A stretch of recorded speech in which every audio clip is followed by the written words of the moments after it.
KBS 열린 토론.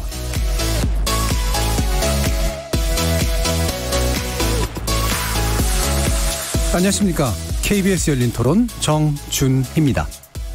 그동안은 잘 지켜졌었는데 최근에 와서는 많이 좀 느슨해지지 않았나. 미팅 시에도 마찬가지로 마스크를 자연스럽게 벗고 얘기하는 그런 상황들. 당연히 예배도 지양을 해야 되겠지만 특히 젊은 세대에서는 예를 들어서 이제 밤에 클럽이라든지 가장 큰 위험군들이라고 생각을 해요. 사회적 거리두기는 직장인들은 조금 느슨해진 것 같긴 하더라고요. 요즘에 이제 봄이잖아요. 그냥 보내기 아쉽기 때문에 어딜 가나 사람들이 많이 몰려있고 저도 거리두기를 조금 요즘에 느슨해진 것 같아요. 총선 투표 때도 철저하게 방역을 해서 그걸 이제 방지를 해야 될 것 같아요. 저도 이렇게 사람들 만나보니까 뭐 아니면 된 것 같아요. 굉장히 더 조심하는 분들이 있고 어떤 분들은 대수롭지 않게 생각하시는 어른들이 분명히 있더라고요. 이 코로나가 좀 완전히 안정화될 때까지는 거리두기는 쭉 갔으면 좋겠어요. 정부가 하는 방향이나 이런 것들이 어떤 강제를 띠는 건 아니었잖아요. 그 권유된 사람들이 시민의식이 있으니까 지켜졌던 부분이고 자기 유희를 위해서 이렇게 왔다 갔다 했던 부분들은 지탄을 받아야 된다고 생각을 하고요. 앞으로도 더 잘 될 것이다 라고 생각을 합니다.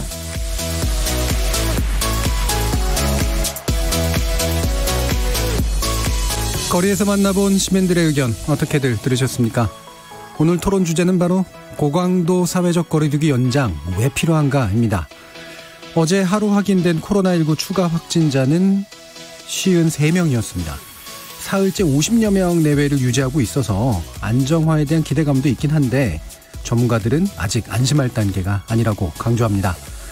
일단 국제적인 상황이 여의치 않죠. 일본이 7개 지역에 긴급 사태를 선언하고 미국에서는 뉴욕주 사망자가 다시 증가하는 등 해외 코로나 확산세가 여전히 불안한 상황인데요.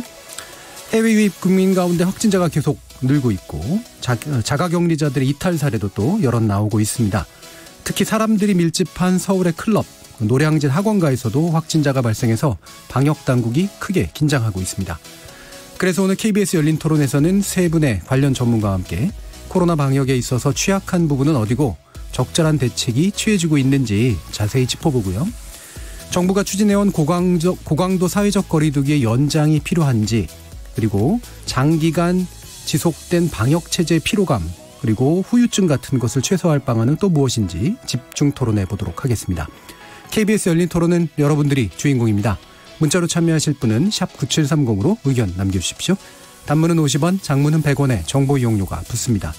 KBS 모바일 콩, 트위터 계정 KBS 오픈, 그리고 유튜브를 통해서도 무료로 참여하실 수 있습니다. 시민 논객 여러분의 뜨거운 참여 기다리겠습니다. KBS 열린 토론 지금부터 출발하겠습니다. 살아있습니다. 토론이 살아있습니다. 살아있는 토론, KBS 열린 토론. 토론은 라디오가 진짜입니다. 진짜 토론, KBS 열린 토론.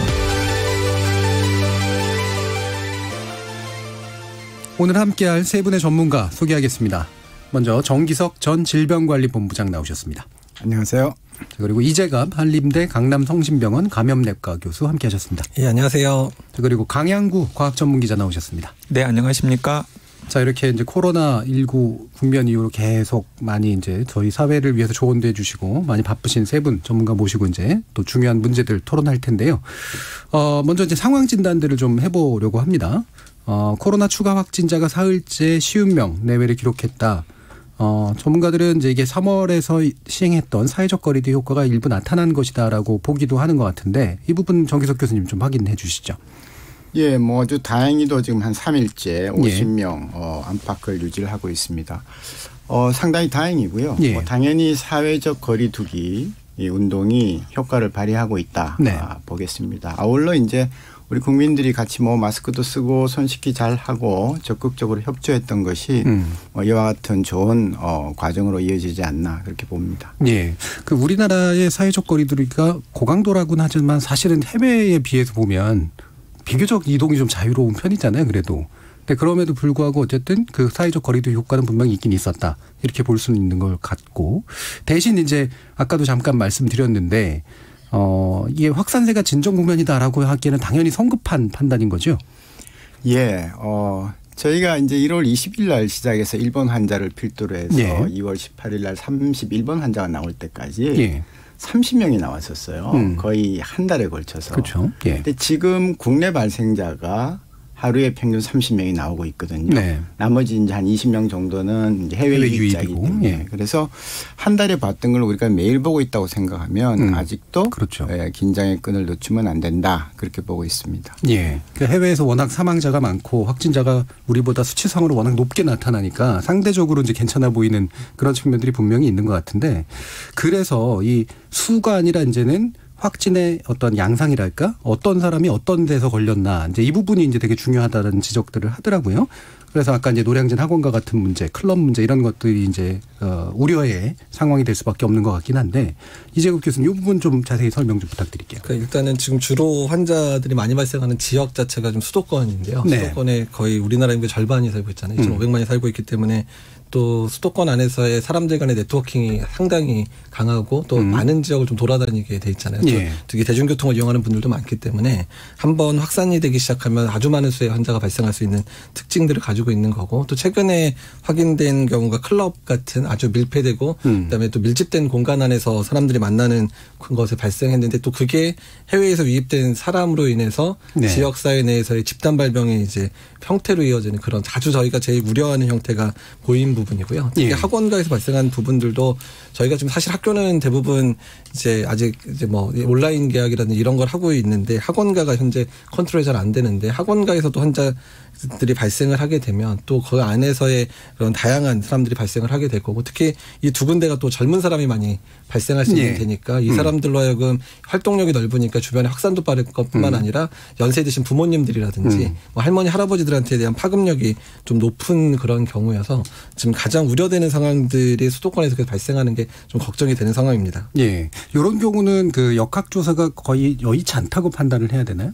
학원은 그래도 좀 나은 편인데 특히 클럽 같은 경우는 이게 회원제라고 하는데, 그 회원제 의미 자체가 조금 그 회원들을 잘 관리하겠다, 숨겨주겠다는 의미에 해당되는 부분이니까 또 대부분의 접대가 일어나는 그런 룸살롱에 해당되다 보니까 사람들이 뭐 현금으로 결제하는 경우도 많을 거고, 그다음에 왔지만 안 온 사람처럼 하는 그런 아주 투명인간 같은 사람들로 생각되는 분들이 많이 오고 갔을 가능성도 높기 때문에 아마 역학조사 과정 가운데서 손님들 찾기 아마 상당히 어려울 거로 예상이 됩니다.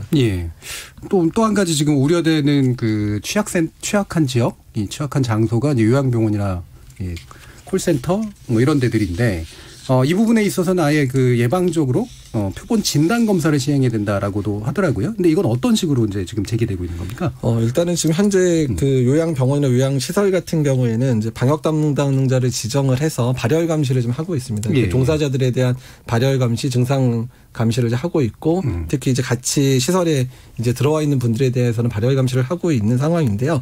그래서 일단 아직까지 이제 지금 대구 경북 지역 같은 경우는 이미 전수조사를 다 끝낸 상황이고, 다른 지역 같은 경우는 그나마 조금 잠잠한 상황이기는 한데, 다만 혹시라도 이런 데서 환자가 발생을 하게 되면 사망률도 올라갈 수 있고, 또한 환자들이 또 아주 집단 발병을 할 수 있기 때문에 이제 표본 진단검사에 대한 얘기가 나오긴 나오는데, 이 부분은 조금 더 상의를 할 필요가 있고요. 이게 너무 많은 숫자를 하기에는 좀 어려운 면도 있고 방역에 상당히 부담을 주고 있는, 특히 귀국하는 분들에 대한 지금 전수조사나 이런 것들이 막 이루어지면서 이것까지 전수조사하기 상당히 어려울 수 있기 때문에 지금의 발열 감시를 이제 충분히 해야 되지만 혹시나 그 지역에서 이런 요양시설, 요양병원에서 여러 군데에서 많이 발생을 한다 그러면 그때는 반드시 이제 한번 시도를 해봐야 되는 그런 상황이 생각이 됩니다. 그리고 이 표본 진단 검사는 병원을 샘플링하는 겁니까? 아니면 병원을 다 지정해놓고 거기서 환자를 샘플링하는 겁니까? 환자를 이제 병원 몇 군데를 지정해서 좀 위험한 사람들을 몇 명을 샘플을 여러 병원에 대해서 해서 한 번에 전체 뭐 서울시면 서울시 전체인 요양병원에 몇 명 정도 우리 검사하겠다, 이런 식으로 진행한다는 얘기인 것 같습니다. 그렇군요.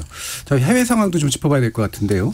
일본이 이제 상당히 좀 이렇게 안 좋아지고 있는 거는 확실한 것 같은데 긴급 대책 발표했잖아요. 이 부분 강영 부장 좀 말씀해 주시죠. 네, 결국에는 이제 버티고 버티던 일본 정부가 긴급 대책을 발표를 했는데요. 일단은 그 7일부터 이 4월 말 5월 초에 대형 연휴가 끝나는 5월 6일까지, 그러니까 한 달간에 걸쳐 가지고 이 도쿄도와 그리고 수도권이나 혹은 오사카 근처에 있는 인구가 밀집되어 있는 7개 지역을 대상으로 이 긴급 조치를 일단 실시를 했고요. 일단 긴급 사태가 선언이 되면은 해당 지역의 자치단체장들이 외출 자제를 주민들에게 요청할 수 있고요. 뭐 학교나 영화관, 백화점, 각종 전시관 등 사람이 많이 모이는 곳에 대해서 시설을 이용 제한을 하거나 정지하는 것을 요청할 수 있습니다. 근데 사실은 긴급 조치라고 하지만은 이게 들어보면은 그러니까요. 사실 별로 긴급하지 않은 듯해 보이잖아요.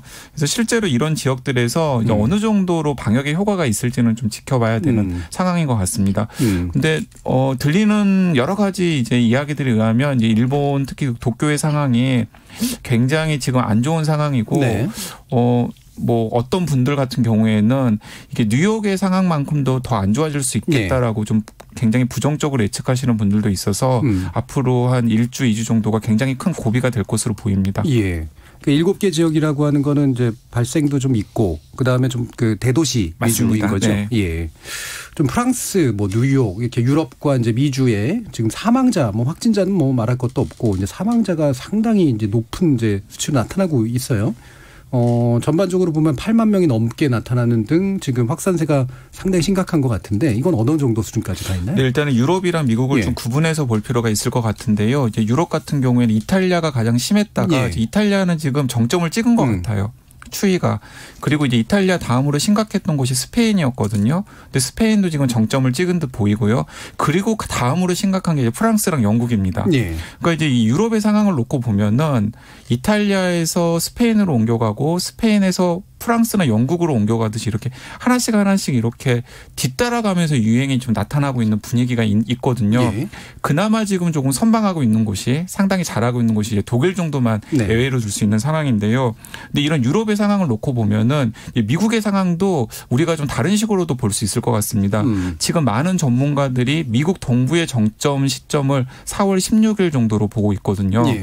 그리고 이제 4월 16일이 지나면은 이 유행의 추이가 조금 꺾일 것이다라고 긍정적으로 전망을 하고 있고 그러면서 애초에 뭐 트럼프 행정부가 공언했던 뭐 10만 명에서 20만 명 정도의 사망자가 나오는 것도 지금 잘 되고 있기 때문에 약간 줄어들 수도 있다라는 이제 희망 섞인 관측을 내놓고 있는데 이게 유럽의 상황을 놓고 보면은 이게 미국이 굉장히 큰 나라잖아요. 그렇기 때문에 중국처럼 이 우한 후베이에서 봉쇄가 딱 되지 않으면은 이 미국 동부의 상황이 다른 곳으로 이렇게 마치 유럽에서 이탈리아에서 스페인으로 가고 프랑스, 영국으로 갔듯이 서서히 이제 동부가 잡혀도 다른 곳으로 지금 확산이 될 가능성이 있거든요. 근데 실제로 그런 조짐이 보이고 있습니다. 예를 들어서 지금 뉴욕주나 뉴저지주의 상황은 동부의 상황을 이제 약간 이제 지금 피크로 지금 치닫고 있는 상황인데 서쪽의 일리노이주, 시카고가 있는 일리노이주에서 환자들이 계속해서 늘어나고 있어요. 그리고 또 남쪽으로 가보면 루이지애나주에서 또 환자들이 늘어나고 있습니다. 그러니까 뭐 미국 정부의 예측대로 4월 16일 날 동부의 상황이 잡힌다고 하더라도 그게 서부로 확산이 되고 또 남부로 확산이 되는 양태로 계속해서 번질 가능성이 있기 때문에 이게 미국의 상황도 그렇게 낙관하기만은 어려운 상황. 지금도 힘든데 앞으로도 그렇게 낙관하기만은 어려운 상황일 수 있겠다라는 생각도 듭니다. 마침 이제 지금 해외 상황들 얘기가 나왔습니다. 여기서도 아마 이 얘기를 한번 해보면 좋을 것 같은데 원래 스웨덴 사례가 집단 면역을 공개적으로 이제 천명했던 건데 이제 실패를 인정하고 있는 상태인 것 같아요. 이 부분은 어떤 함의가 있다고 보시나요, 이제 교수님?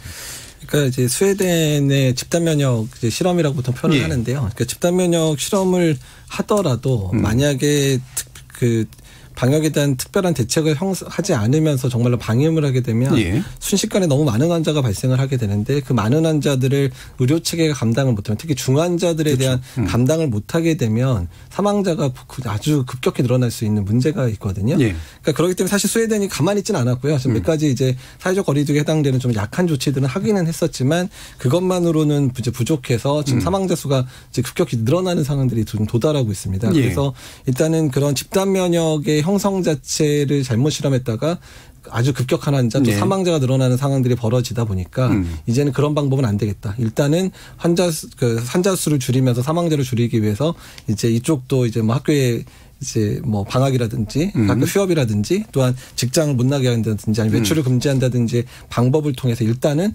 억제요법을 하고 억제요법에서 숫자를 줄여놓은 상황에서 점진적으로 다시금 이제 천천히 면역을 얻게 하는 그런 방법으로 선회하는 방법을 갈 것 같습니다.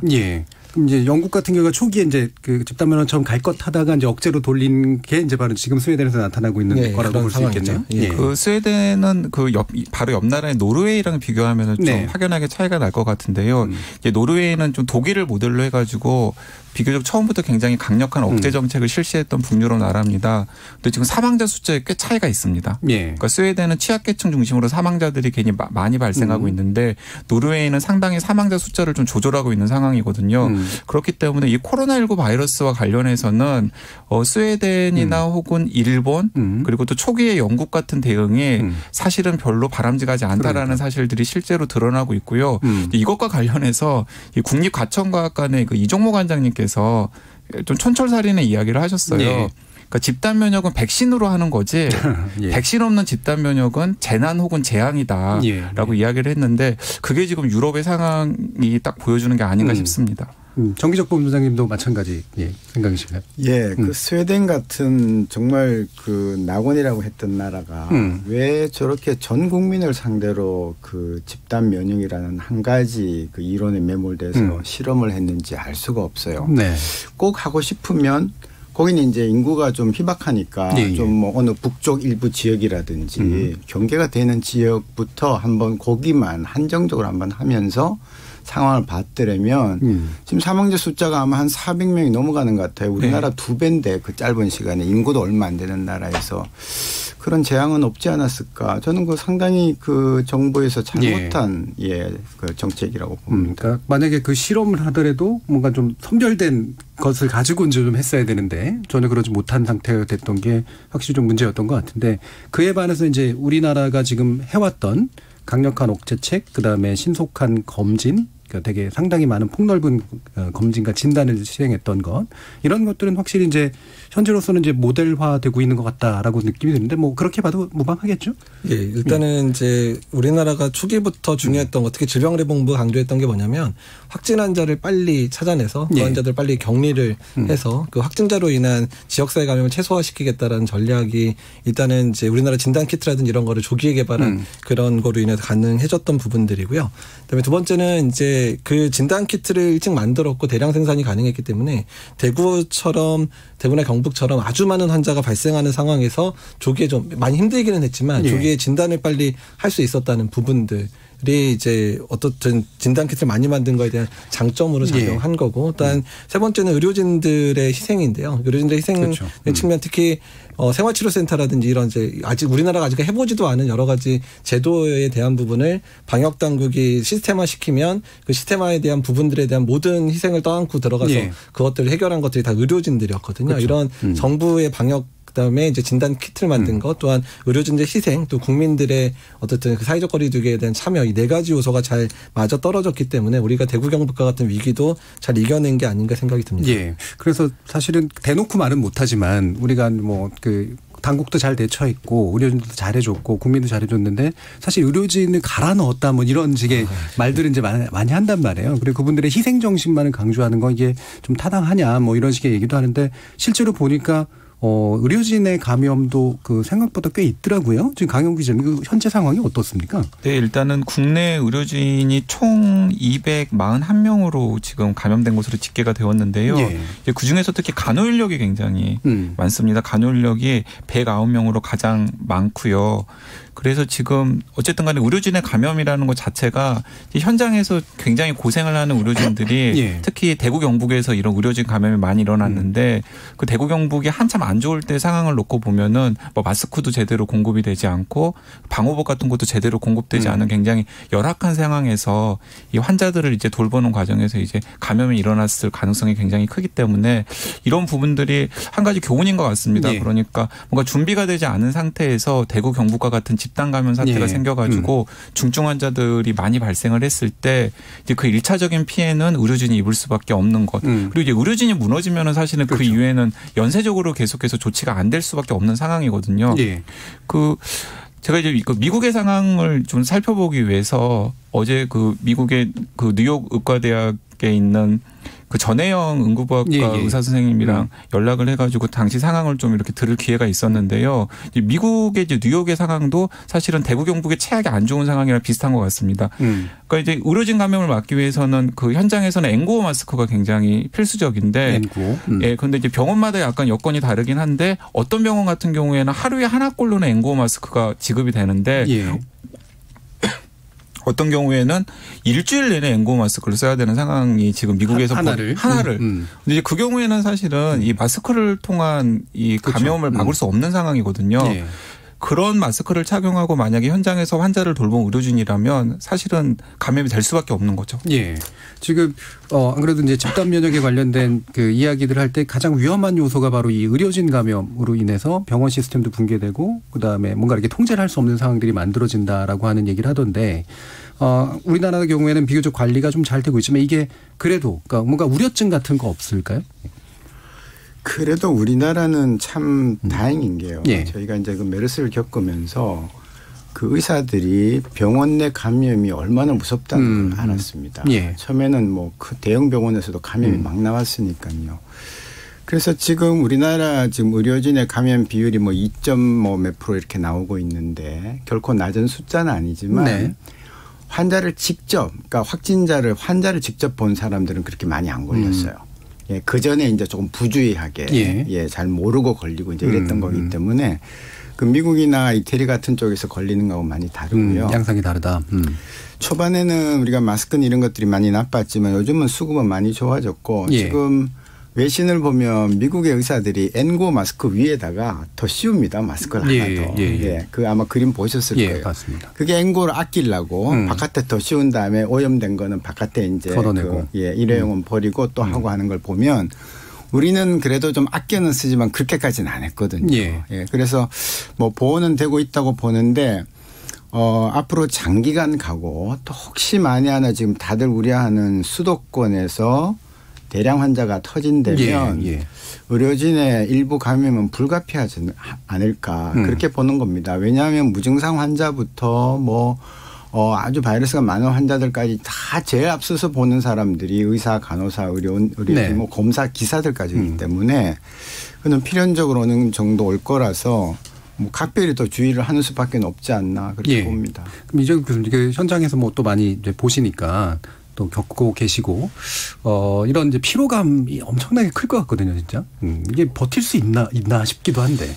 그냥 이제 만성적인 피로감을 안고 이제 사는 거. 저 아침에 일어날 때마다 온몸이 무거운 상태로 이제 깨는데, 그러니까 지금 제일 걱정인 건 이제 대구 경북 지역인데요. 이게 환자들이 한번 입원하면 평균 퇴원 기간이 3주에서 4주 정도 걸리거든요. 그러니까 지금 3, 4주 전에 환자가 많이 발생을 했죠. 퇴원을 많이 하긴 했지만 아직 3천여 명의 환자가 아직 퇴원을 못한 상황입니다. 근데 그 중에서 중증 환자, 중환자실에 계신 분들 상당히 많으니까 이 환자를 계속 돌봐야 되는 분들이 지금 거의 한 달 내내 지금 피곤한 상태고, 또한 이제 의료 지원을 오셨던 분들이 대부분 2주 단위로 오셨거든요. 그러니까 이제 그분들이 이제 교체돼서 일부는 이제 자기 직장으로 돌아가시거나 이런 상황들이 되다 보니까 이미 이제 3교대 정도를 근무를 잘 하고 있었던 병원들이 이제 그런 이제 지원 인력들이 이제 많이 좋아졌다고 생각이 드니까 이제 다시 돌아가시니까 2교대로 바뀐다든지 이래서 오히려 지금 더 환자 수가 줄어서 조금 더 편해졌어야 되는 상황인데 오히려 더 힘든 상황들이 대구 경북에서 좀 일어나고 있거든요. 그러니까 어쨌든 이런 대유 환자가 많아지고 나서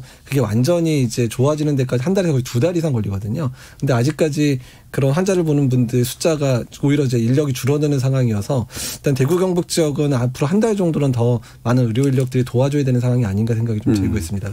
그러니까 막연히 아이들 의대 보내겠다라고 생각하시는 분들도 이번에 다시 생각하시는 분들 많을 것 같아요. 그러니까 확실히 희생이 좀 필요하고 어쩔 수 없는 그런 부분들이 좀 있어서 안타까운 마음도 좀 많이 드는데, 그럼 몇 가지 확인해야 될, 과학적으로 확인해야 될 그런 측면들도 좀 짚어보도록 하겠습니다. 지금 초기부터 이제 뭐 무증상 감염에 관련된 얘기도 나왔었지만 이제 완치 후 이제 재확진 이 부분이 이제 계속해서 쟁점인 것 같아요. 한 50명 정도가 그렇게 나왔다라고 하는데 이거 재감염이다 아니다 재활성화다 이게 차이가 이제 이해하시는 분들도 있겠지만 어떻게 좀 봐야 되는 건가요, 강 기자님? 네, 일단은 과학적으로 보면은 재감염의 가능성은 굉장히 낮게 보는 전문가들이 거의 대다수인 것 같습니다. 네.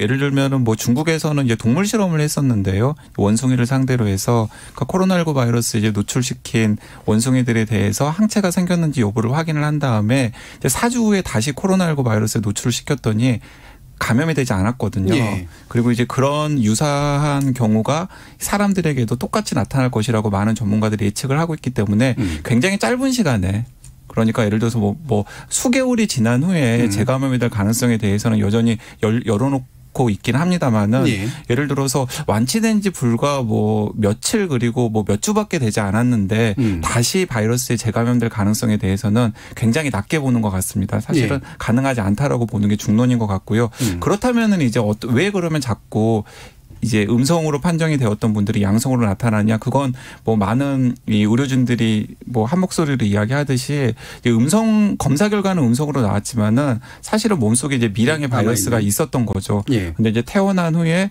아무래도 뭐 건강도 좋을 리가 없을 테고 그리고 또 본인의 면역 체계가 바이러스를 완벽하게 이겨내지 못하는 상황이 되면은 몸속에 남아있는 미량의 바이러스가 다시 재증식 되고 그게 이제 증상으로 나타나고 그래서 다시 검사를 해보면은 양성으로 나타나는 일이 반복되는 상황.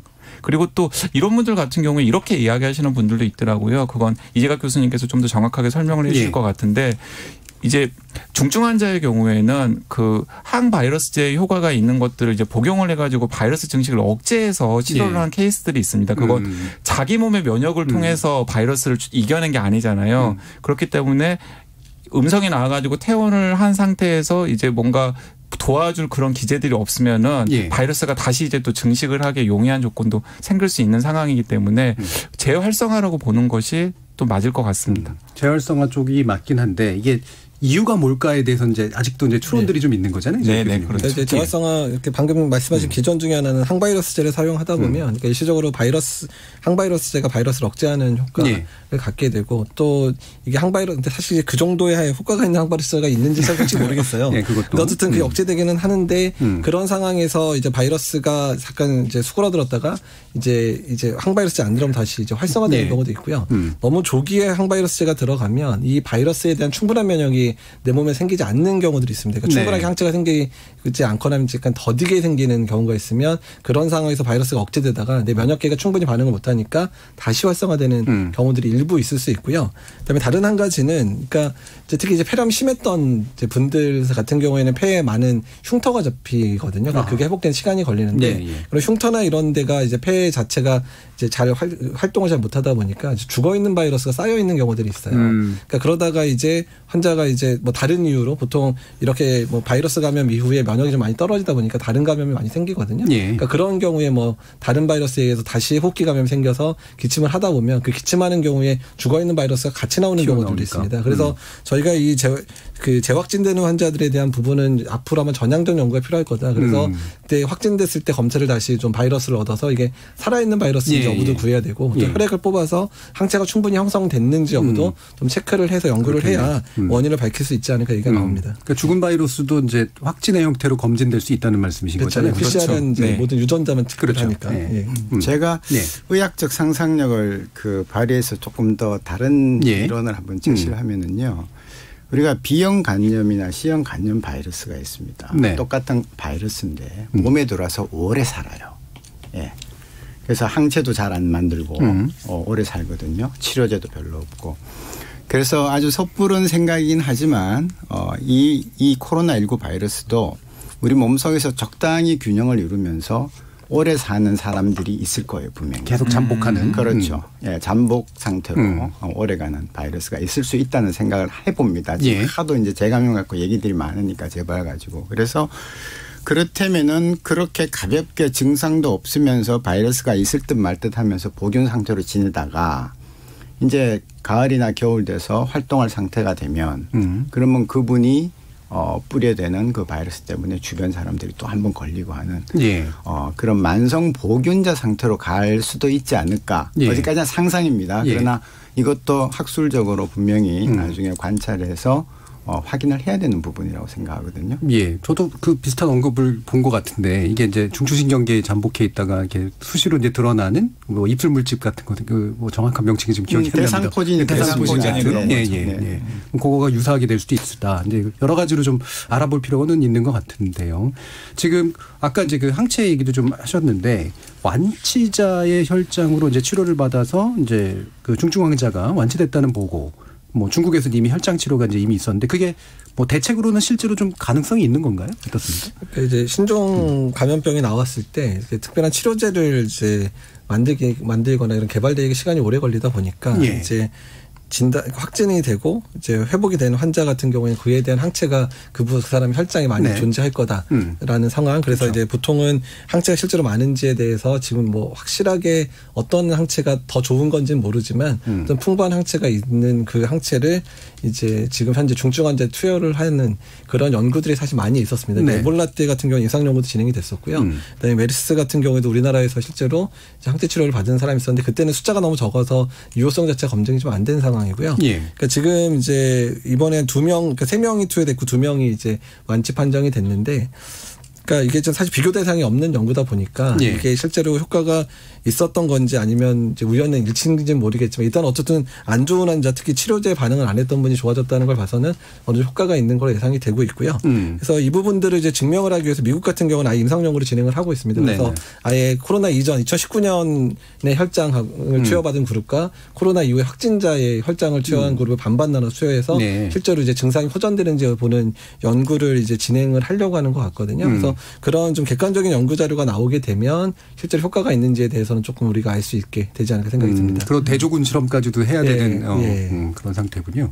그러면 이제 아마 치료 얘기가 또 나왔으니까 이게 또 구충제 얘기는 왜 이렇게 자주 나오는지 모르겠는데 그러니까 이버백틴이라고 하더라고요. 이게 이제 미국에서 개발된 구충제인데 구충제는 여기도 쓰일 수 있나 이제 이런 얘기가 생각이 될 정도로 이게 실제로 어떤 기전으로 효과가 있는 거죠? 사실 어떤 기전으로 효과가 있는지는 아직 현재까지는 알 수가 없습니다. 그런데 이 이버맥틴이 굉장히 이제 광범위 구충제로 특히 이제 동물 구충제로 많이 사용이 되고 있고 우리나라에서도 지금 허가되어서 시판되는 건 동물 구충제로만 지금 시판이 되고 있는 상황인데 이게 이제 그 과학 저널리스트 입장에서 보면은 이게 저널리스트가 이 과학적인 팩트를 전달할 때 굉장히 조심해야 된다라는 것들을 보여주는 뉴스인 것 같다는 생각이 듭니다. 왜냐하면 이 실험이 무엇이냐면은 그러니까 이 실험실 환경에서 이 세포 안에다가 바이러스를 인위적으로 증식을 시켜놓은 다음에 그 바이러스가 증식하고 있는 세포에다가 이버맥틴을 뿌려본 거죠.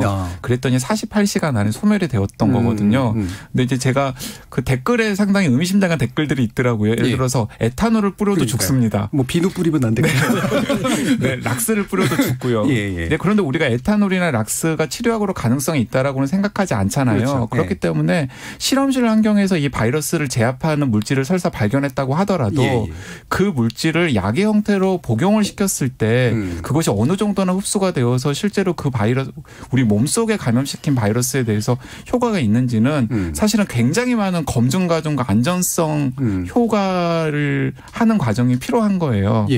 근데 이제 그런 과정들을 생략하고 48시간 만에 이 구충제가 코로나19 바이러스를 죽였다. 그러니까는 아니나 다를까 그 구충제와 관련된 기업이 뭐 엄청 주가가 오르고 또 많은 분들이 당장이라도 치료제가 나올 것처럼 하고 또 희망을 가지게 되잖아요. 이게 조금만 그 과학적인 팩트를 좀 세심하게 전달을 해서 이게 어떤 내용이고 그 한계가 어떤 것인지를 좀 명확하게 애초에 처음에 전달할 때부터 전달이 되었다면 시민들의 혼란이 조금 더 없어지지 않았을까 하는 생각이 들어서 약간 좀 보면서 좀 아쉬웠습니다. 이 부분은 그러니까 과학적 근거도 굉장히 약하고 상당히 그냥 저널리스틱한 것도 아주 안 좋은 저널리즘에 좀 가까운 거라고 해야 되나요? 저는 그렇게 생각합니다. 그러면 요 얘기도 한번 해보고 싶은데요. 그러니까 인수감염 관련된 사례인데 지금 호랑이가 뉴욕에 있는 한 동물원에 있는 호랑이가 코로나19 검사에 양성 반응을 보였다. 그리고 이와 뭐 유사한 게 한두 건 정도 저도 이제 뉴스에서 본 적은 있는 것 같은데 이게 실제로 인수감염의 가능성을 보여주는 건지 아니면 뭐 돌연변이의 어떤 의미까지도 있는 건지에 대한 좀 판단이 필요할 것 같은데요. 정기석 본부장님 말씀 들어볼까요? 이게 이제 인수 공통 감염병이 되느냐 안 되느냐는 건데 사람한테서 호랑이에 갔고 사람한테서 이제 뭐 애완동물한테 갔다는 게 지금 있는데요. 거꾸로 그러면은 호랑이나 애완동물한테서 사람한테 올 것이냐는 또 다른 문제거든요. 예, 그래서 이제 그런 부분들을 유심히 봐야 되고 어차피 가축이나 애완동물이든 아니면 야생동물이든 간에 거기로부터 오는 바이러스, 거기로부터 온 감염병이 1년에 새로운 감염병이 전 세계적으로 몇 개씩 계속 나오고 있어요. 네. 다만 국한된 지역에서 잠깐 나왔다 사라지고 또 멀리 안 퍼지고 해서 그렇지. 그래서 이번에 이것도 이제 뭐 가정에 의하면 중국에 있는 어떤 박쥐, 우한 지역 박쥐에서 나왔다고 하는 거니까 앞으로도 이런 건 많을 거고요. 다만 이제 혹시라도 이게 반려동물들한테 많이 퍼져서 그 안에서 한 번 더 변이를 일으키면서 다시 사람한테 오는 그런 끔찍한 일이 옛날 우리 신종플루 때 돼지에서 들어온 거 아닙니까? 그런 일만 없기를 바라는 거고요.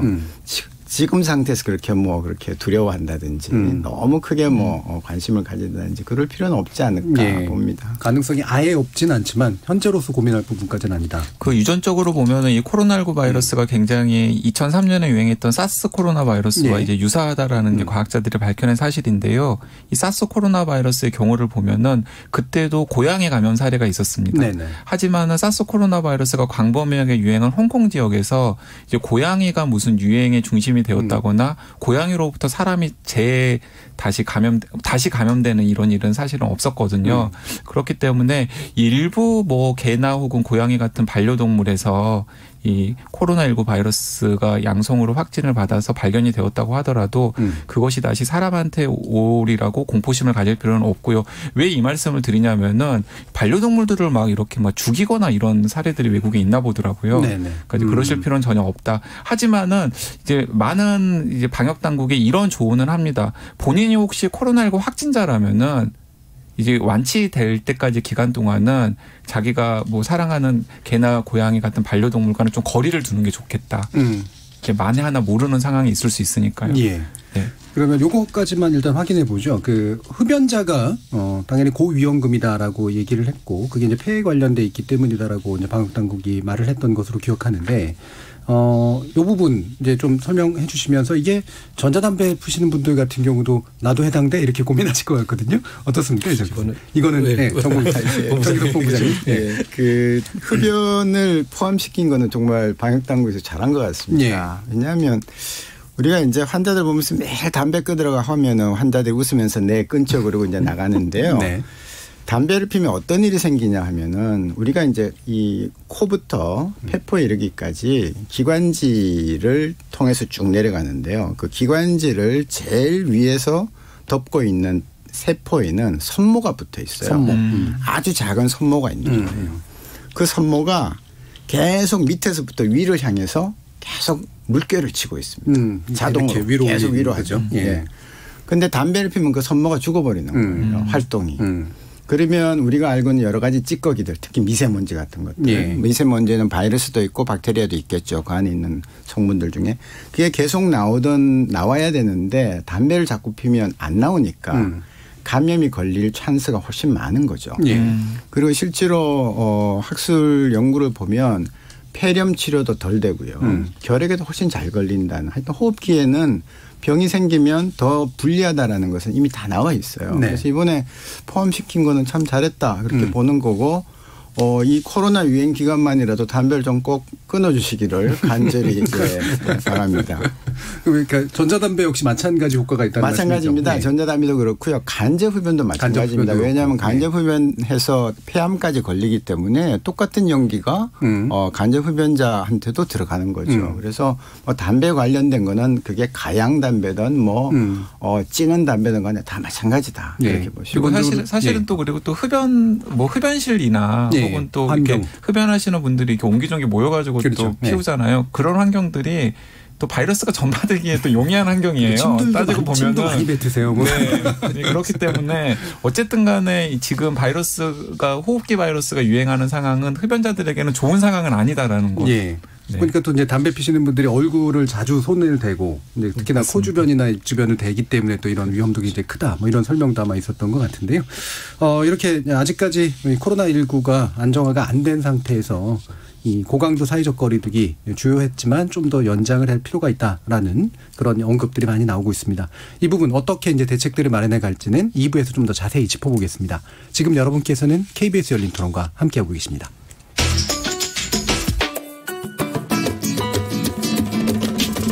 묻는다, 듣는다, 통한다. KBS 열린 토론. 듣고 계신 청취자 여러분 감사드립니다. 들으면서 답답한 부분은 없으신가요? 궁금한 점은요? 그렇다면 함께 토론에 참여하시죠. 유료 문자 샵 9730을 이용하시면 됩니다. 단문은 50원, 장문은 100원의 정보 이용료가 있습니다. 스마트폰 어플리케이션 KBS 모바일 콩을 통해서도 무료로 참여하실 수 있습니다. KBS 열린 토론은 언제나 열려 있습니다. 듣고 계신 KBS 열린 토론은 매일 밤 1시에 재방송됩니다. 자, 그러면 청취자들이 보내주신 문자 들어보겠습니다. 정희진 문자 캐스터. 네, 지금까지 청취자 여러분이 보내주신 문자들 소개합니다. 콩아이디 5336님, 만약 신천지 교회가 없었다면이라고 가정해본다면 우리의 방역체제는 세계의 모범 중에 모범이 되지 않았을까요? 콩아이디 장호민님, 조홍민님 등 여러분이 우리나라가 의료선진국인 줄 이번에 알았습니다. 자부심이 느껴집니다. 의료진들 정말 수고 많으십니다. 존경합니다. 라면서 코로나 방역에 애쓰고 있는 의료진들에 대한 감사의 말씀 남기셨고요. 유튜브 청취자 세상만지고님, 유럽 확진자가 조금 줄었다는데 확진자가 정점에 다다른 건지 아니면 검사 수를 줄인 건지 궁금합니다. 유튜브 청취자 사막의 푸른 늑대님, 의료진뿐만 아니라 각 지역 말단 공무원들도 너무 애쓰고 있습니다. 제발 일반 국민들 모두 거리 두기에 협조해 주셔야 합니다. 특히 보건소에서 근무하시는 분들 과로로 쓰러질까 걱정됩니다. 힘내세요 여러분 해주셨고요. 유튜브 청취자 헬레네님, 오늘 방송이 아주 시의적절하네요. 은평구 거주자인데요. 벚꽃이 활짝 핀 불광천에 인파가 생각보다 너무 많더라고요. 마스크도 쓰지 않은 분들이 더러 보이는데 불안해요. 이제까지 잘해왔는데 조금만 더 참읍시다. 사회적 거리두기 중단해선 안 됩니다. 라고 보내주셨네요. 네, KBS 열린 토론. 이 시간은 영상으로도 생중계하고 있습니다. 유튜브에 들어가셔서 KBS 1라디오 또는 KBS 열린 토론을 검색하시면 지금 바로 토론하는 모습 보실 수 있습니다. 방송을 듣고 계신 여러분이 시민 농객입니다. 계속해서 청취자 여러분들의 날카로운 시선과 의견 보내주세요. 지금까지 문자캐스터 정의진이었습니다. KBS 열린 토론, 오늘은 고강도 사회거리두기 연장 왜 필요한가라고 하는 주제로 강양구 과학전문기자, 이재갑 한림대 강남성심병원 감염내과 교수, 정기석 전 질병관리본부장, 이렇게 세 분의 전문가와 함께하고 있습니다. 대책 위주의 이제 논의를 좀 2부에서는 해볼까 하는데요. 지금 2주를 연장하기로 했죠. 고강도 사회거리두기. 이 조치, 그러니까 일단 사회적 거리두기 연장은 필요한 것 같은데 그게 더 세져야 되는 건지 아닌지에 대한 궁금증이 일단 더 먼저 들 것 같긴 하거든요. 어떻게 보시나요? 네. 이재갑 교수님.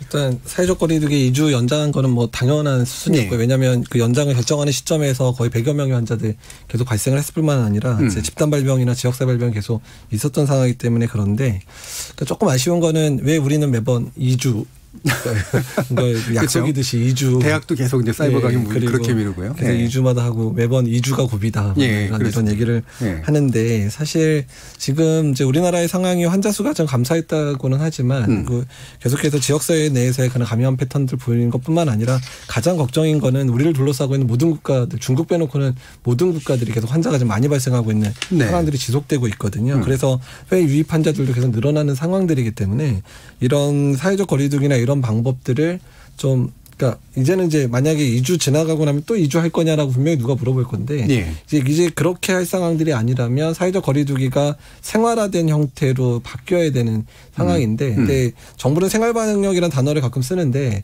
생활방역의 단어를 정부의 그런 발표를 들어보면 뭔가 완화된 사회적 거리두기라고 생각이 돼서 잘못했다면 잘못된 시그널을 이제 국민들한테 줄 수 있단 말이에요. 그래서 오히려 우리가 요새 뉴머리라는 단어를 많이 쓰지만 이제 코로나가 유행하고 있는 상황에 맞게 우리의 삶을 조금 더 바꿔야 된다. 근데 그걸 바꾸려면 사회적 비용이 많이 들게 되니까 지금 정부에서 추진한 여러 가지 대책 중에서 그러한 그 사회적 삶의 형태를 바꾸는 데에 대한 충분한 지원을 해줄 수 있는 부분으로 재정이 지원이 돼야 특히 소상공인이라든지 예. 좀 경제적으로 상당히 어려운 분들에 대한 지원이 이루어지면서 사회적 거리두기가 계속 강조돼야 되기 때문에 그런 약간 변화된 형태의 사회적 거리두기를 이제는 조금 새로운 형태로 계획을 할 때가 아닌가 생각이 듭니다. 예. 그리고 그 생활방역 말씀이 나와서 이거 같이 여쭤보는 건데 오늘 권영진 이제 대구시장이 이제 복귀하면서 시민 주도형 방역 뭐 이런 표현을 썼단 말이에요. 이게 동일한 의미입니까? 생활방역한 그러면?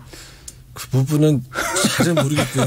예. 근데 이제 시민주도형이라고 하면 계속해서 시민들의 자발적인 참여. 예. 그러니까 그렇죠. 그건 당연히 예. 중요합니다. 그건 필요하죠. 당연히 예. 필요한데 이제 시민주도의 자발적인 참여만으로 할 수 없는 상황이 되는 거거든요. 일단은 이제 정말 밥 못 먹어서 굶어 죽는 사람이 나올 수도 있는 상황들이 예. 언젠가 나올 거고요.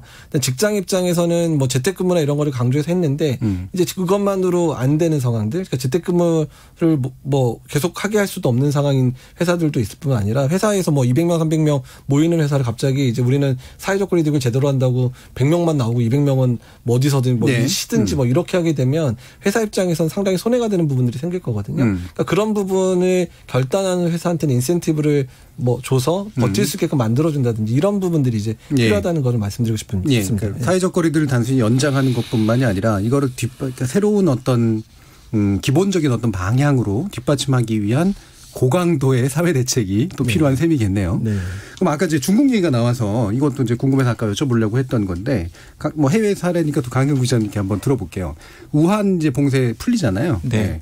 이게 지금 중국에서 감염자의 수는 그렇게 늘지 않고 있다고 하는데 이 부분까지 포함해서 봤을 때 이게 좀 어떻게 믿을만하고 좀 안정됐나요? 네, 이제 많은 분들이 이제 중국의 상황에 대해서 의구심을 표하고 있죠. 워낙에 데이터 마사지를 했을 가능성이 굉장히 이제 크기 때문에 그런데 데이터 마사지의 가능성을 인정한다고 하더라도 중국이 어쨌든 간에 굉장히 빠른 시간 안에 중국 내 유행을 잡은 것은 어쩔 수 없이 인정해야 될 사실인 것으로 보입니다. 그리고 사실은 이렇게 생각을 해야 될 것 같아요. 그러니까 중국이 지금 돌이켜 생각해 보면은 코로나19 바이러스의 특징에 딱 맞춤한 굉장히 강력한 정책을 실시를 한 것입니다. 그러니까 중국이라서 가능한 정책이었기도 했지만은 우한이나 후베이성에서 환자들이 막 발생을 하고 또 피해가 막 걷잡을수록 커졌을 때 뭐 아마 어쩔 수 없는 선택이었겠지만은 그냥 완전히 그냥 전 사회를 셧다운 시킨 거잖아요. 그렇죠. 특히 우한 후베이성은 다 막아버렸고 그리고 또 우한 후베이성 외에도 다른 지역들을 다른 나라에서는 할 수 없을 만큼 이제 셧다운을 시켰는데 그 조치가 사실은 이 코로나19 바이러스의 확산에는 먹힌 거거든요. 그렇기 때문에 중국은 지금 오히려 역유입을 굉장히 많이 걱정을 하는 상황이고 실제로 중유내에서 발생하는 공식적인 신규 확진자들의 대부분은 다 외부에서 들어온 환자들이기 때문에 이런 중국의 사례를 놓고 보면은 뭐 이제 사석에서 이런 이야기를 하시는 전문가들이 종종 있습니다.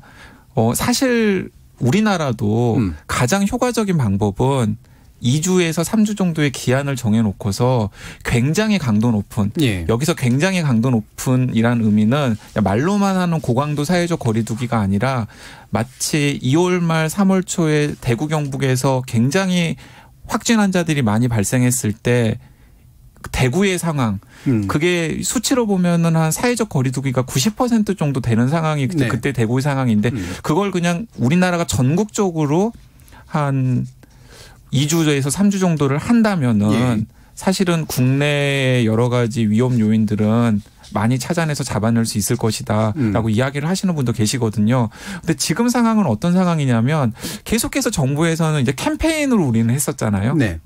뭐 예를 들어서 독일처럼 뭐 10명 이상은 모이지 말아라든지 아니면은 뭐 어느 가게는 닫으라든지 이런 조치 없이 그냥 캠페인성으로 좀 계속해서 해왔는데 그게 3월 한 중순 정도까지는 좀 먹혔었던 것 같습니다. 대구는 한 90% 정도 그리고 뭐 수도권을 비롯한 다른 지역들은 50에서 75% 정도의 사회적 거리두기를 했었던 것 같은데 역설적이게도 고강도 사회적 거리두기를 선언한 지난 2주 실제 사회적 거리두기의 수준은 오히려 대구 경북을 제외하고는 50% 미만으로 떨어졌던 게 아닌가. 그리고 그것은 각종 이 모바일 이동 데이터 같은 것들을 보면은 3월 말을 기점으로 해서 상당히 느슨해졌다라는 걸 우리가 확인할 수가 있고요. 그래서 지금 다시 정부가 고강도 사회적 거리두기를 선언한다고 하더라도 과연 얼마나 그게 실효성이 있을지에 대해서 예. 저는 조금 고개가 갸우뚱해지는 부분이 있고 그렇기 때문에 좀 걱정도 됩니다.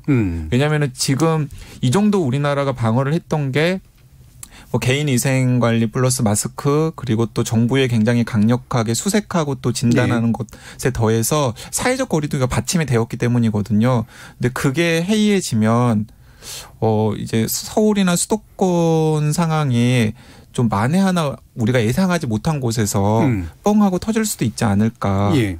하는 생각이 드는 것도 그 때문입니다. 예. 그러니까 지금 보면은 사회적 거리두기를 하면서 정부나 지자체나 이렇게 뭔가 강력한 통제력을 실질적으로 발휘한 케이스는 그렇게 많지는 않았던 것 같아요. 네. 이게 보통 이제 교회라든가 집회 뭐 이 부분 정도가 아마 약간의 사례인 셈인데. 그러니까 사실은 그래서 우리 시민들을 예. 굉장히 칭찬해줘야 되는 거예요. 그렇죠. 예. 왜냐하면은 그런 강력한 강제적인 조치가 없어도 굉장히 잘해 왔었는데 이제 그렇기 때문에 좀 피로감도 많이 쌓이고. 그리고 또 어쩔 수 없이 느슨해지는 것도 이해는 못할 바는 아니지만은 예. 사실 지금의 상황이 그러기에는 그렇게 좀 만만한 상황은 아닌 것 같다라는 걱정이 드는 거죠. 그렇지 않은 이제 서울시가 이제 룸사롱이나 클럽 같은데 밀집지 19일까지 영업정지 조치 취했고요. 정부가 학원에 대해서 이제 학생 마스크 사용 의무화하고 1m씩은 띄워 앉혀야 된다라는 뭐 아마 고육지책으로 이제 나온 거기도 한 것 같긴 한데 이런 식의 행정명령을 발동하고 그다음에 그 불편에 대해서는 아까 이재엽 교수님 말씀하신 것처럼 뭔가 지원하는 방식 요게 결합되는 게 확실히 맞다고 보시는 건가요? 예. 정부입니다. 예, 사실은 이 조금 강한 행정 조치를 예. 진작했었으면 네. 좋을 뻔했어요. 예. 지금도 뭐 많이 늦은 건 아니지만 우리가 어떤 정책을 펴고 조치를 할 때는 처음에 강력하게 한 다음에 이렇게 풀어주면서 나가야 사람들이 따라오는 거지 그냥 하다가 지금은 사실은 강하게 하는데 계기가 없잖아요. 예. 100명 선에서 움직이다가 지금 50명 선에서 움직인단 말이죠. 예. 전국적으로 국내에서 발생한 사람이 30명밖에 그렇죠. 안 돼요. 예. 그런데 갑자기 오늘부터 뭐 다 닫아라. 이제 그 업소에서 하나 터지니까 다 예. 닫아라. 뭐 학원도 감시 감독하겠다 이렇게 하는데 그게 아니라 계약을 못 하고 있을 때 그때 학원도 강력하게 닫고 예. 그다음에 소상공인도 조금 더 강력하게 단속을 하면서 지금 자꾸 얘기하는 거 100만 원 주는 걸 그분들한테 주는 거예요. 예. 외국같이 주면서 강하게 한번 2주나 3주나 했었더라면 소위 바이러스를 안에 있는 바이러스를 찾아내고 바이러스가 퍼지지 않는데 크게 기여를 하지 않았을까 하는 그런 생각이 있어서 아쉽지만 앞으로 만약 이걸 하게 되면 그리고 우리가 국민들이 따라가게 하게 되면 앞으로 나갈 수 있는 그 표를 제시를 해야 됩니다. 네. 로드맵을 제시를 하면서 어떻게 되면 하겠다 어떻게 되면 이렇게 좀 하면서 가는 게 우리가 다 이 사회적 거리두기를 동참할 수 있는 길이 아니겠는가. 언젠간 이 사회는 열어야죠. 모여야 되는 거라서 좀 오히려 사회적 거리두기보다는 물리적 거리두기. 사회적으로는 친하게 지내고 예. 예. 물리적으로는 거리를 두는 그런 습관을 지금부터 좀 길러 나가면서 로드맵을 좀 제시해서 같이 동참하게 해달라 그런 요구를 하고 싶어요. 확실히 이제 경각심을 넘어서서 이제 이런 뭔가 억제책과 지원책이 이제 잘 결합되는 게 필요한 것 같은데 지금 본부장님 말씀 주신 것처럼 조건 그다음에 방향 이런 게 이제 잘 결합되는 방식이 이제 돼야 될 거 아닙니까? 이재엽 교수님은 이제 정책 자문도 일부 하시기도 하셨으니까 네. 어떤 것들을 좀 만약에 짚고 싶으세요? 한다면? 근데 이제 이런 거에 이제 기준, 어떤 사회적 거리두기, 뭐 물리적 거리두기, 사회적 거리두기 완화하는 기준을 숫자로 잡는 것처럼 사실 제일 무식한 방법이 없어요. 예, 그래서 뭐 50명 이하 뭐 이렇게 하고 2주 이내 뭐 이런 식으로 하는 게 가장 안 좋은 방법이긴 한데 그나마 이제 정부에서 단서를 단 거는 그나마 좀 다행이었는데 일단은 지역사회 감염 중에서 원인 불명의 감염은 뭐 5% 미만, 뭐 거의 없어야 되는 네. 상황이라는 부분인데 어쨌든 그 부분 상당히 중요하거든요. 그러니까 그 상황이 어떤 상황이냐면 우리가 처음에 외국에서 유입되는 뭐 28번까지 환자 예. 들어왔을 때 환자 딱 진단하면 그 주변에 접촉자 다 확인하고 그렇죠. 어디서 왔는지 다 확인되는 이 정도 상황까지 통제가 가능하다면 예. 일단은 이제 우리가 지금 진단 능력도 있으니까 지역사회에 숨어 있는 환자들도 잡아낼 능력이 있으니까 예. 이제 그 정도 수준은 돼야지 된다고 생각이 들거든요. 예. 근데 사실 그 정도가 언제 달성이 될지는 사실 잘 모르겠어요. 그래서 그 부분에 대한 부분들을 확실하게 할 정도. 그러니까 어쨌든 방역 당국 이 봤을 때 이게 손에 딱 잡히는 수준 정도의 환자 발생 수준이 도달한다면 그때 되면 사실은 심각 단계가 경계 단계로 떨어질 수 있는 단계가 되긴 하거든요. 그러니까 사실 원칙적으로 말하면 심각 단계가 경계 단계까지 떨어지는 상황이 돼야 소위 말하면 지역사회 감염이 잦아든 거고 그렇게 해야 사실 사회적 거리두기도 좀 더 완화할 수 있는 기회가 된다고 볼 수는 사실 있을 것 같습니다. 그럼 좀 쉽게 생각하면 정부가 이게 위기 단계를 이렇게 좀 높여하던 거를 이렇게 거꾸로 떨어지는 상태, 거기에 이제 일종의 기준이 될 수 있는 거겠네요.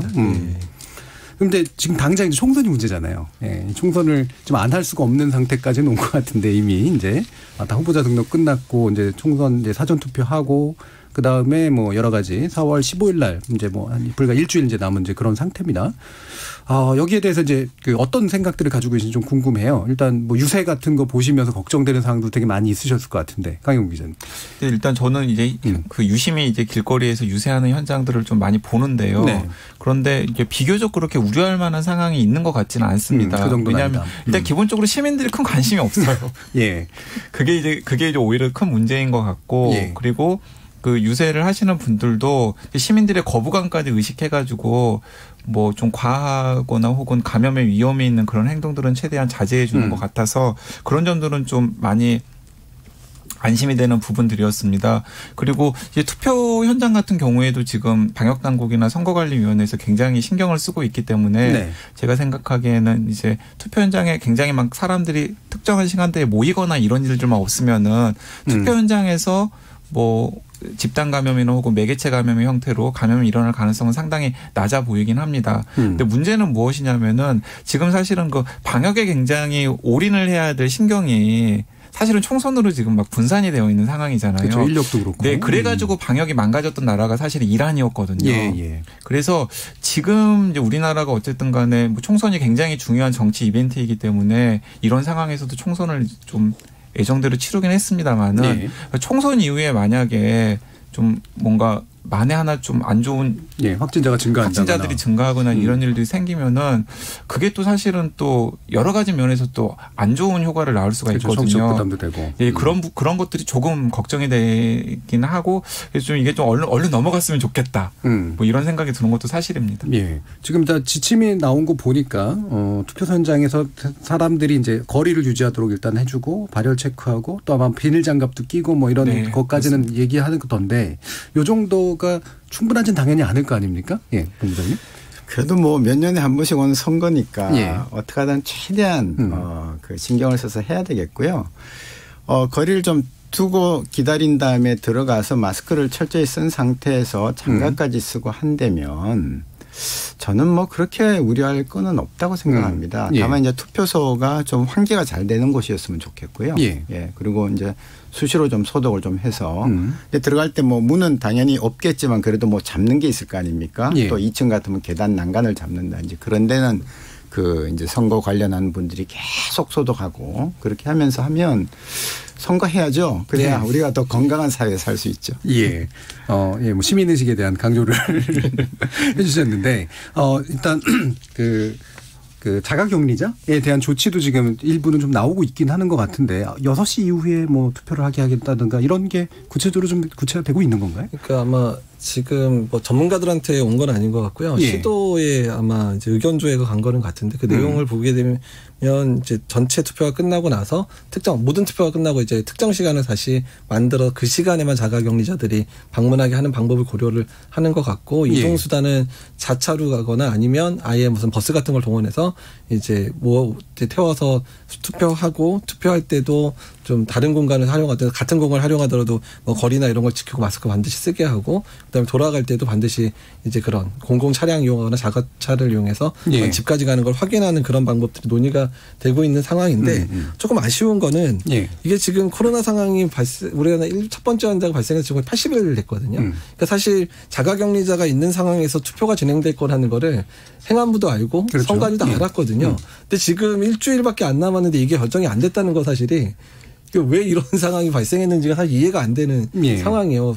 벌써 2, 3주 전부터 이번들을 그렇죠. 준비를 해서 결정을 해놨어야 자가격리 대상자한테 자기가 투표를 어떻게 하는지에 대한 방법을 알 수 있고 숙지가 돼서 제대로 투표를 할 수 있는 부분인데 자가격리자 만약에 이러다가 투표 제대로 못하게 되면 헌법소원을 할 수도 있는 그런 상황이 되기 때문에 그래서 이런 부분에 있어서는 선관위가 너무 좀 약간 안일하지 않았나라는 생각이 좀 듭니다. 초기에는 그냥 자가격리자 아마 못할 거야 뭐 이런 정도 얘기만 나왔었던 걸로 기억하거든요. 네. 강 기자님 뭐 이 배경 선관위 왜 이랬을까요?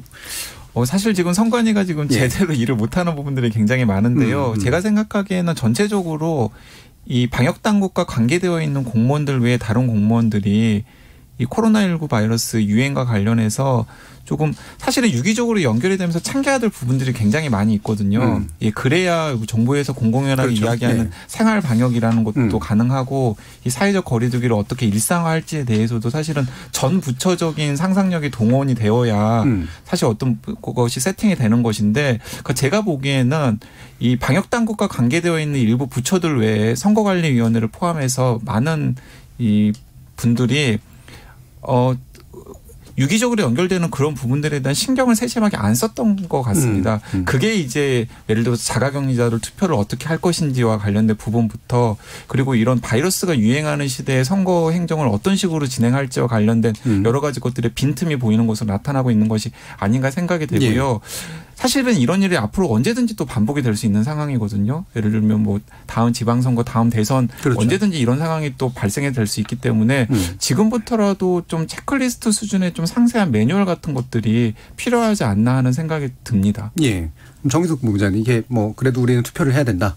그래 괜찮을 거다라는 말씀 주셨는데 일단 시스템은 어쨌든 그걸 준비하도록 계속해서 촉진하고 이 개개인의 유권자들이 좀 유의해야 될 상황이 있다면 어떤 것들을 좀 권하고 싶으세요? 결국은 가장 주의해야 될 것이 결국은 기본으로 돌아가는 거거든요. 예. 그래서 뭐 선거하러 가서 앞만 뭐 장갑 끼고 뭐 다 해도 나오면서 뭐 하나만 잘못 만지고 그게 손으로 얼굴로 들어가 버리면 안 되는 거거든요. 그래서 결국은 뭐 마스크 잘 끼시겠지만 손 위생, 손 잘 씻고 절대로 얼굴에 손 올라갈 때는 손 씻지 않은 손으로 올리지 않는다는 거. 그거 명심하시고 마스크가 없으면 꼭 기침 예절 지켜주시고 하는 그런 부분들이 결국은 우리가 지금까지 우리나라를 상대적으로 이렇게 좀 방역 선진국으로 보이게 끌고 온 우리 국민의 힘이거든요. 예. 그리고 선거 끝났다고 또 모여서 뭐 하지 마시고 댁에 돌아가셔서 사회적 거리 두기, 물리적 거리 두기 조금 더 지켜주시고 그러면 좋지 않을까 합니다. 이 마스크 얘기가 또 방금 나와서 이거 아까 좀 확인해 볼까 했었는데 원래는 제가 알기로는 초기에 그냥 매끄러운 금속 표면 정도가 이제 바이러스가 오래 살아남고 기타의 경우는 이제 훨씬 더 짧아지는 것으로 알고 있었는데 지금 홍콩대 연구팀이 마스크 위에서 일주일 동안까지 남아있을 수 있다. 뭐 이런 식의 연구 결과를 발표했다고 하거든요. 이 부분은 신빙성이 좀 있어 보이시나요? 네. 일단 이제 마스크 표면 같은 경우는 주로 이제 확진자를 봤을 때를 가정해서 했던 연구거든요. 그러니까 상당히 많은 농도가 사실 표면에 묻어 있는 상황들이 되기 때문에요. 그래서 이제 그런 상황에서는 당연히 바이러스 오래 살 수밖에 없는 상황이고요. 그래서 사실은 저희가 이제 매번 손위생 강조할 때 마스크 벗고 난 뒤에 반드시 손위생 하라고 하는 것도 그런 의미 때문에 저희가 표면에 오염되는 경우가 많아서 얘기를 하는 부분이어서 일단은 그거는 뭐 심성 있는 연구고 근데 그게 우리가 일상생활의 상황이라기보다는 확진자를 보는 그런 과정에서의 상황으로 생각하시면 될 것 같습니다. 예. 그러니까 마스크 이제 위가 오염됐을 가능성이 높으니까 이제 만지고 이제 손은 반드시 써야 되는 건 여전한데 이 부분은 아마 의료진들이나 이런 분들이 맞습니다. 이제 그러니까 일상생활에서는 이제 실험에서 실험에서 사용된 마스크처럼 다량의 바이러스에 노출될 가능성은 사실 굉장히 낮거든요. 이제 그렇기 때문에 이제 방역 당국에서 굳이 필요한 경우에는 뭐 마스크 재사용도 괜찮다라고 한 것은 무엇이냐면 사실 일상생활에서 코로나19 바이러스가 이 마스크 표면에 다량 묻어있을 가능성은 굉장히 적기 때문에 예를 들어서 이런 연구를 가지고 일상생활에서도 사용한 마스크 밖에 바이러스가 남아있고 그게 일주일 동안 가기 때문에 절대로 재사용해서는 안 된다로 확대 해석해서는 안 된다라고 생각합니다. 네. 지금 보니까 문자들이 좀 몇 개 또 들어왔는데 유흥업소에서 이제 확진자가 나온 뉴스 때문인지 이런 문자들이 좀 많이 오는 것 같아요. 그러니까 2020님이 서울만 유흥업소 영업 중단시키면 경기 인천으로 가지 않을까 걱정입니다. 그래서 수도권 유흥업소 전부 사회적 거리두기 강제했으면 합니다. 이렇게 나왔고요. 5040님은 여기 시흥에는 노래방, 노래광장 등은 문을 활짝 열어놓고 영업을 하네요. 답답합니다. 이런 걱정도 전해주셨습니다. 이런 경우에 이제 지금 이제 강제로 어쨌든 행정명령을 발동한 상태이긴 한데 이건 뭐 약간 엉뚱한 생각이긴 합니다만 이 유흥업소에 대해서 우리 사회적으로 가지고 있는 인식이 있어서 여기에서 이제 강제로 행정명령을 내고 난 다음에 이 업소에 대한 어떤 손해랄까 뭐 이런 것들을 지원해주는 정책을 쓰면 사회적으로 환영 못 받고 막 이럴 것 같은 느낌 같은 것도 있거든요. 그럼에도 불구하고 이제 그런 식의 정부 대책들은 필요하다 이렇게 보시나요? 유흥업소에 대한 부분은 저도 같이 중립이고요. 예. 일단 현재의 지원 대상은 이제 소상공인들이 주로 하고 있는 그런 식당들이라든지 뭐 분식점이라든지 일반 슈퍼 가게 같은 이제 작은 그런 데가 우선일 것 같고요. 사실 노래방도 사실 어찌 보면 또 영세업소일 수도 있어요. 근데 지금 말하는 그 우리가 이제 어제 말한 그런 발생한 그 유흥업소는 그 대규모 기업 같은 그렇죠. 그러니까 그런데 꼭 지원해줘야 될지는 저도 잘 모르겠습니다. 예, 제가 짚고 던진 질문 들어서 죄송합니다. 또 한 가지 확인할게요. 정세균 총리가 우리 국민의 입국을 금지하고 있는 나라에 대해서 이제 사증 면제, 그다음에 무사증 입국을 잠정 정지하겠다라고 이제 발표를 했거든요. 이게 이제 뭐 해야 되는 것 같은데 왜 지금 했을까? 약간 늦지 않았을까라는 생각도 좀 들긴 해요. 강영욱 기자님. 네, 이제 기왕에 할 것이었으면은. 뭐 조금 늦은 조치가 아니었나라는 생각이 들고요. 쌍방적인 건데. 약간 그 뉴스를 보면서 저는 왜 이 시점에 굳이 하면서 약간 의아스럽기는 했습니다. 왜냐하면은 지금 외국에서 들어오는 확진 환자들에 대한 부하가 계속해서 걸리고 있기 때문에 여러 가지 미뤄둔 조치들을 지금 이제 정세균 총리가 한꺼번에 논의를 한 끝에 이제 발표를 한 것으로 보이는데 이제 이런 부분들이 이제 방역을 걱정하고 계속 들여다보는 입장에서 보면은 약간 조금 좀 아쉬운 부분들이 있는 것 같긴 합니다. 왜냐하면은 방역의 일관성의 측면에서 좀 실효성 있는 조치들은 좀 미리미리 하면은 좋겠다라는 생각이 드는데 꼭 뭔가 아까 그 정 본부장님도 말씀하셨지만은 한 템포씩 늦는 듯한 느낌이 있거든요. 이런 조치들은. 그러니까 이건 쌍방적인 거기 때문에 사실은 뭐 기존에 했어도 이제 충분히 가능했어요. 이제 그런 조치였는데 한꺼번에 좀 약간 미뤄져서 나오는 그런 측면들이 분명히 좀 있는 것 같습니다. 그럼 마지막으로 이제 이 부분 이제 짚어보죠. 아무래도 이제 사회적 거리두기 그리고 물리적 거리두기를 하면 경제적인 후유증, 그다음에 또 심리적인 후유증 이런 것들이 이제 생기는 건 분명한 것 같긴 합니다. 이 부분에 대해서 어떻게 좀 대처를 해야 되는지 정지혁 본부장님 좀 말씀 좀 주시죠. 예, 이게 혼자 지낸다는 게 참 그 못 견디는 분들이 많더라고요. 저는 사실 혼자서 잘 지냅니다만. 그래서 우리가 이게 언제 끝날지 모르겠지만 다 같이 참여해야 되는 거 분명하니까 혹시 지금이라도 내가 혼자 너무 오래 있어서 우울해 그러면 그 심리 지원단이 있습니다. 예, 국가에서 운영하는 거기 도움 받으시고요. 그다음에 집에서 우리가 면역력이 안 떨어지려면 운동을 해야 돼요. 예, 실내 운동 할 거 되게 많거든요. 요즘 이제 유튜브 보면서 또 하면 되니까 그런 거 열심히 하시고 또 집에서 뭐 여러 가지 그동안 못했던 거 이런 거 하면서 사회적 거리두기, 물리적 거리두기에 좀 적극 참여하시면 우리가 이 시기를 좀 아주 슬기롭게 이겨나갈 수 있지 않을까 그렇게 생각합니다. 이재욱 교수님. 일단 이제 사회적 거리두기라는 것 자체가 우리나라는 어떤 시민의 참여에 의해서 이루어졌던 부분이고 지금까지 잘 견뎌주신 게 이제 감사드리는 상황인데 그러니까 앞으로 이제 이런 부분들을 잘 하기 위해서는 그러니까 이제 시민들한테 희생만을 강조할 수는 없다는 건데요. 그래서 오늘 얘기 드린 부분인데 정부에서 사회적 거리두기를 잘 하고 있는 분들을 충분히 지원할 수 있는 여러 가지 방법들을 좀 뭐 정 안 되면 무슨 이제 뭐 유튜브를 좀 볼 수 있게 한 달씩 무료로 준다든지 아니면 뭐 영화 볼 수 있는 그런 채널들을 한 2주씩 준다든지 이런 것들도 뭐 이제 뭐 재미로 얘기할 수 있지만 그런 부분들도 좀 도움이 됐을 것 같고요.